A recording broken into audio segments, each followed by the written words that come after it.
Hello আসসালামু আলাইকুম viewers, কি অবস্থা সবার? আই হোপ সবাই ভালো আছেন। তো আজকের রিভিউতে বেসিক্যালি আমরা Xiaomi Redmi Note 14 4G স্মার্টফোনকে ফুল রিভিউ করব। ফোনটি যদি আমরা কিছু হাইলাইটেড ফিচার্স নিয়ে যদি কথা বলি, তাহলে স্মার্টফোনটি ইউজ করা হয়েছে 6.67 ইঞ্চিসের একটি ফুল এইচডি প্লাস রেজুলেশন একটি সুপার অ্যামোলেড ডিসপ্লে ইউজ করা হয়েছে। ডিসপ্লেতে পেয়ে যাচ্ছেন 120 হার্টজ এর রিফ্রেশের সুবিধা এবং Corning Gorilla Glass 5 এর প্রোটেকশন। MediaTek Helio Z99 এর most gaming powerful chipset, 8GB র্যামের সাথে 256GB ইন্টারনাল স্টোরেজ। ব্যাক সাইডে 108 মেগাপিক্সেলের ক্যামেরার সুবিধা, 5500 মিলিঅ্যাম্পিয়ার বিশাল ব্যাটারির সাথে থাকছে 33 ওয়াট ফাস্ট চার্জিং সুবিধা। আরো থাকছে উল্লেখযোগ্য ফিচার। তো Xiaomi Redmi Note 14 4G স্মার্টফোনটা এক্স্যাক্টলি আপনার জন্য কেমন হবে, ফোনটির প্রাইস কত এবং ফোনটিতে কেমন গেমিং এক্সপেরিয়েন্স পাবেন, সমস্ত কিছু আজকের এই ভিডিওতে বিস্তারিতভাবে আলোচনা করার চেষ্টা করব। অবশ্যই ভিডিওটি সম্পূর্ণ ওয়াচ করবেন। ভিডিওটি শুরু করার আগে আপনি যদি এখনো পর্যন্ত আমাদের পরিবার সদস্য না হয়ে থাকেন, তো সাবস্ক্রাইব করে পাশে বেল আইকনটি অল সেট করবেন পরবর্তী ভিডিওর আপডেট সবার আগে পাওয়ার জন্য। চলুন তাহলে শুরু করি আজকের ভিডিও। দর্শক বন্ধুরা, first of all smartphone design এবং বিল্ড কোয়ালিটি নিয়ে কথা বলতে গেলে ফোনটির ডিজাইনে কোনো প্রকার ম্যাসিভ পরিবর্তন থাকছে না। Redmi Note 14 5G স্মার্টফোনটির মতো সেম ডিজাইন রাখা হয়েছে এই স্মার্টফোনটিতেও। ফ্রন্টে থাকছে মিডল পাঁচল ক্যামেরা, ডিসপ্লে চিন এবং বেজেল এরিয়া একদম ন্যারো রাখা হয়েছে।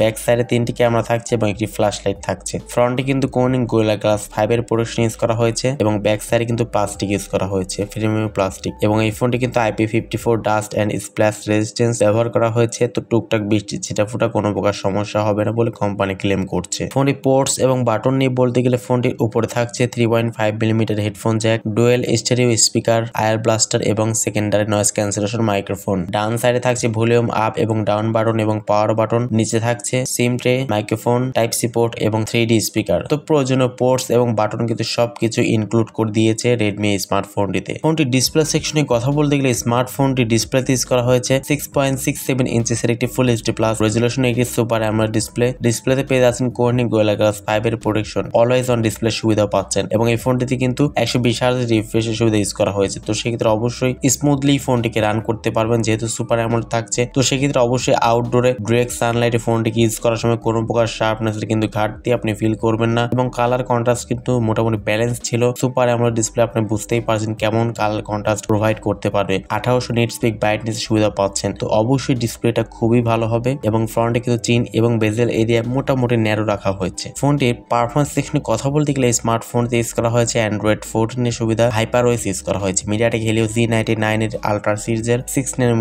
ফেব্রিকেশনে বিল্ড করা একটি গেমিং চিপসেট ইউজ করা হয়েছে। তবে MediaTek Helio Z100 চিপসেট দিলে আরেকটু ভালো হতো, বর্তমানে ওইটি কিন্তু ভাইরাল প্রসেসর। বাট Z99 ও মোটামুটি ভালোই বলতে পারেন। ফ্রি ফায়ার মোটামুটি অলমোস্ট 60 FPS এ খুব ভালো মতো কিন্তু খেলা যাবে এবং আর জিপিইউ হচ্ছে Mali G57। MediaTek Helio Z99 এটি কিন্তু মোটামুটি একটি ক্যাপেবল প্রসেসর। এই প্রসেসর দিয়ে কিন্তু আপনারা day to day life handling বলেন, ফেসবুক, ইউটিউব, মানে প্রতিদিনের যা যা কাজ করার প্রয়োজন হয় সবকিছু কিন্তু খুব ভালো মতো কিন্তু মাল্টিটাস্কিং করতে পারবেন। তবে ইউআই জনিত প্রবলেম তো অবশ্যই আছে রেডমি ফোনে, আপনারা অনেকেই জানেন, আমি নিজেও রেডমি ইউজ করেছি। ইউআই জনিত কিন্তু অনেকটাই সমস্যা হয়। ফোনটি পাবেন বেশ কয়েকটি র্যাম রম ভেরিয়েন্টে, সেটা হচ্ছে 6GB RAM 128GB internal storage, 8GB RAM 128GB internal storage এবং 8GB RAM 256GB internal storage. UFS type 2.2 use করা হয়েছে। ফোনটির ক্যামেরা সেকশনে কথা বলতে গেলে স্মার্টফোনটির ব্যাক সাইডে 3টি ক্যামেরা থাকছে। মেইন ক্যামেরা হচ্ছে 108 মেগাপিক্সেল, সেকেন্ড ক্যামেরাটি এবং থার্ড ক্যামেরাটি দুইটি কিন্তু ফালতু ম্যাক্রো অ্যান্ড ডেপথ সেন্সর ব্যবহার করা হয়েছে। 2 মেগাপিক্সেল করে ম্যাক্রো অ্যান্ড ডেপথ সেন্সর থাকছে। এখানে কোনো প্রকার আলট্রা ওয়াইড সেন্সর থাকছে না, ওইটা দিলে আরেকটু ভালো হতো। এবং সেলফি ক্যামেরা শিপ থাকছে 20 মেগাপিক্সেল 80 ক্যামেরা। ফোনটির সামনে পেছনে উভয় ক্যামেরাতে সর্বোচ্চ 1080p 30fps ভিডিও রেকর্ডিং করতে পারবেন। কোনো প্রকার 60 fps তো থাকছেই না, 4K সুবিধাও থাকছে না। এছাড়া ফোনতে লাউড স্পিকার, 3.5mm হেডফোন জ্যাকের পাশাপাশি USB টাইপ সি পোর্টের সুবিধা আপনারা পেয়ে যাচ্ছেন এবং এই ফোনটিতে আন্ডার ডিসপ্লে অপটিক্যাল ফিঙ্গারপ্রিন্ট স্ক্যানের সুবিধা পাচ্ছেন। ফিঙ্গারপ্রিন্ট স্ক্যানে যথেষ্ট ফাস্ট এবং অ্যাকুরেটি ছিল। তো এট লাস্ট ফোনটি ব্যাটারি নিয়ে বলতে গেলে ফোনতে পাচ্ছেন 5500 mAh একটি বিশাল ব্যাটারি এবং 33 ওয়াট একটি ফাস্ট চার্জিং সুবিধা। 5500 mAh বিশাল ব্যাটারি দেওয়াতে অবশ্যই ভালো একটা চার্জ ব্যাকআপ এখান থেকে পেয়ে যাবেন এবং যেহেতু মিডিয়াটেকের প্রসেসর খুব একটা বেশি ব্যাটারি বার্ন করে না, তো সেক্ষেত্রে অবশ্যই ভালো ব্যাকআপ পাবেন এই ফোনটি থেকে এবং 33 ওয়াট ফাস্ট চার্জার দিয়ে অবশ্যই দ্রুত সময়ের মধ্যে ফোনটিকে আপনারা পুনরায় রিচার্জ করতে পারবেন।